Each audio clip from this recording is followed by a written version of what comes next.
Prezados, boa noite. Hoje começamos mais uma Academia Executiva da ANC.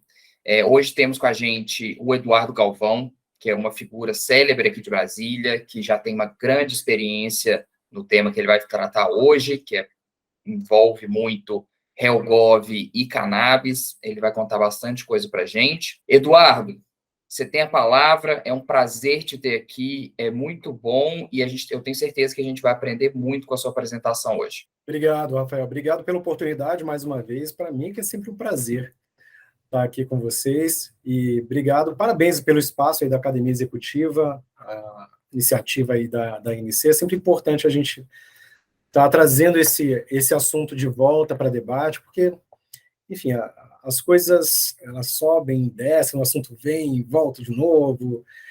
Enfim, até um pouquinho do que a gente vai falar aqui. Então, aliás, é um momento até bastante oportuno da gente falar, porque hoje, né, teve um webinar da Anvisa sobre cannabis. Então, acho que é um momento muito oportuno também para a gente trazer esse debate aqui. Eu vou pedir licença, então, para compartilhar alguns slides e contar um pouco da história que me deixou muito feliz com o que aconteceu hoje. Tá? Vou explicar para vocês e acho que é uma grande conquista para quem é desse setor, para quem produz medicamentos à base do CBD, e essa notícia de hoje me deixa bastante feliz por dois aspectos, mas vamos lá, vou contar a história aqui para vocês e a gente vai entender o porquê disso, tá? Eu vou pedir licença para compartilhar aqui a minha tela. E para eu poder contextualizar todo mundo, deixa eu me apresentar e também apresentar a agência que eu sou sócio aqui em Brasília. A BCW é uma agência global, é uma agência de comunicação integrada, e aí a gente fala de todo tipo de comunicação, desde o Public Relations tradicional até o nosso Public Affairs, Advocacy em redes digitais, e nós temos uma presença bastante ampla no mundo todo, sempre em volta desse tema, mobilizar pessoas para prosperar os negócios. A gente é uma rede que tem uma presença em todos os países da América Latina, tá? Então, a gente é uma rede bastante integrada aqui na região, mas também temos a nossa atuação em toda a América, na Ásia, na Europa, e somos uma rede de profissionais que são especializados em cada um dos temas nos quais a gente trabalha. E a gente tem um orgulho muito grande de ter trabalhado no tema de cannabis. Vou voltar nesse tema já, que são algumas das marcas que a gente atende aqui no Brasil. A maior parte dos nossos clientes são de multinacionais, porque dependem de fato dessa integração entre escritórios, seja regionalmente, seja globalmente. Mas também temos bastante clientes que vão desde startups, empresas médias. A gente, de fato, tem uma atuação bastante diversificada, não só em relação ao porte das empresas, mas também, como vocês podem ver aí na tela, né, uma atuação bastante diversificada também de setores. E, tradicionalmente, a BCW é especialista na área de saúde. Aqui no Brasil, isso se reflete em outras unidades do mundo, né, o setor de saúde é uma parte muito significativa, tanto da nossa carteira, quanto também no nosso volume de atuação, né, nas horas de trabalho que a gente dedica. E a gente tem uma felicidade, um orgulho bem grande mesmo de ter trabalhado no tema de cannabis lá atrás. A gente foi responsável pela incorporação do primeiro medicamento à base de cannabis no Brasil, que foi o Mevatil. E aqui eu começo a contar um pouco da história, e eu vou chegar na notícia de hoje, porque isso deixa a gente muito feliz. Lá atrás, Rafael, e todo mundo que está escutando aqui, falar de cannabis era um tabu muito grande. Existia já uma produção grande no mundo de medicamentos e outros produtos à base de cannabis, mas a entrada dos produtos no Brasil ainda era um grande desafio. Isso por uma razão muito simples. A opinião pública era muito contrária. A gente é um país conservador, de maioria conservadora. E quando se falava em uso medicinal da cannabis, isso de 10 anos para trás, a ideia, né, dos efeitos positivos do medicamento ela vinha muito impregnada de outras ideias ruins. Estava tudo misturado, para usar um português fácil, né? Então, quando você falava de um medicamento à base de cannabis, de canabidiol, logo se puxava uma discussão sobre tráfico de drogas, dependência química, criminalidade. Então, a discussão ela era muito viciada por conta desses termos que eram ruins e vinham associados.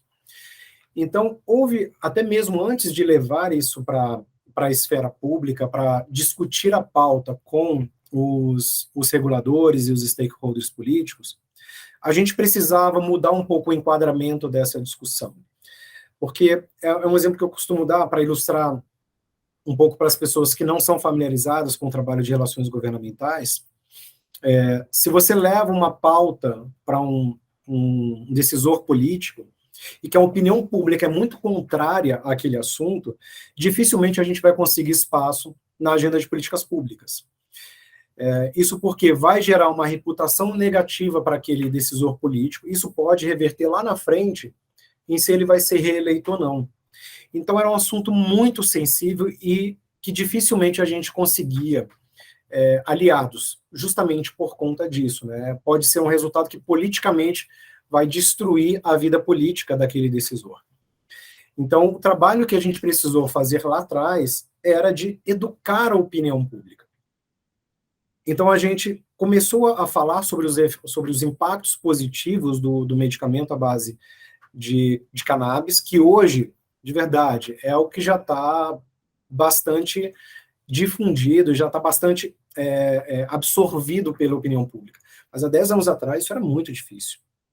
Então, a gente precisava conversar com diferentes públicos, né? Eu estou falando desde o regulador da Anvisa até o deputado que faz parte da comissão que cuida dos temas de saúde lá na Câmara, também o senador que cuida dos temas na Comissão de Assuntos Sociais, lá no Senado, até o pai, a mãe, os sindicatos, as associações. Então, são mensagens que são muito próximas, mas elas precisam de uma linguagem diferente, uma linguagem customizada. Por exemplo, se a gente leva lá para a Anvisa um médico ou um biomédico, um especialista na área, para falar com a Anvisa, e aí eles vão usar aqueles termos medicinais que eu sou incapaz de reproduzir aqui, vocês me desculpem, mas eles vão falar a mesma língua, eles vão se entender, é uma conversa muito técnica, que para a gente que não é da área, pode até soar um pouco, estou boiando nesse assunto. Quando a gente vai falar com a opinião pública, o médico com jaleco e estetoscópio já não funciona bem, porque não tem a mesma linguagem e o emissor não gera empatia com a audiência.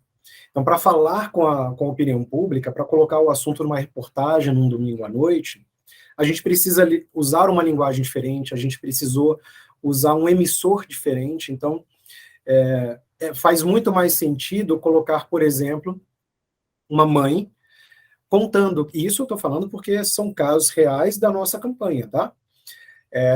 Uma mãe explicando que o filho sofre de epilepsia, e ele tinha diversos problemas diariamente, caía, batia a cabeça, babava, tinha convulsões, não conseguia ter vida social, não conseguia ir para a escola, e aí a gente corta e leva para o momento presente, depois de pouco tempo, 1 mês, 2 meses, pouco mais, mas a partir daí, de que ele faz o uso do CBD e mostrando como é que é a vida dele agora.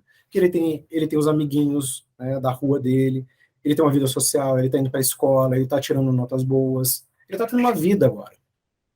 Então, essa mensagem, ela tem um impacto muito grande para a opinião pública, né? Isso toca o coração das pessoas, porque gera empatia, é a mesma linguagem.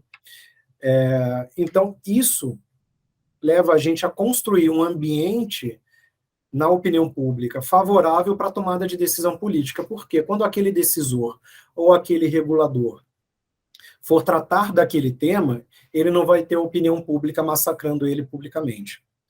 Então, sim, precisou que a gente fizesse esse trabalho durante muito tempo para educar a opinião pública e a gente conseguir reenquadrar a discussão.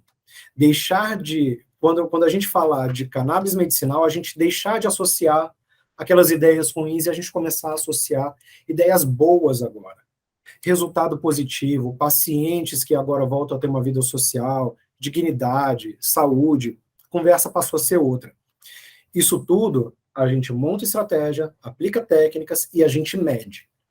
Então, a gente só passou para outra fase, que é a fase de trabalhar a agenda política, depois que a gente viu que a opinião pública já estava favorável o suficiente para que a gente pudesse encampar essa discussão, desculpa. Foi aí que, em 2017, né, a gente conseguiu a aprovação do primeiro remédio à base de cannabis no Brasil, que era o Mevatil. E, né, agora, pulando para agora, né, fazendo o corte para hoje de manhã, a Anvisa, ela realizou um webinar para explicar como que vai ser a revisão da norma que regula o medicamento à base de cannabis no Brasil, que é a RDC 327 de 19. Tá? Explico, o que é isso?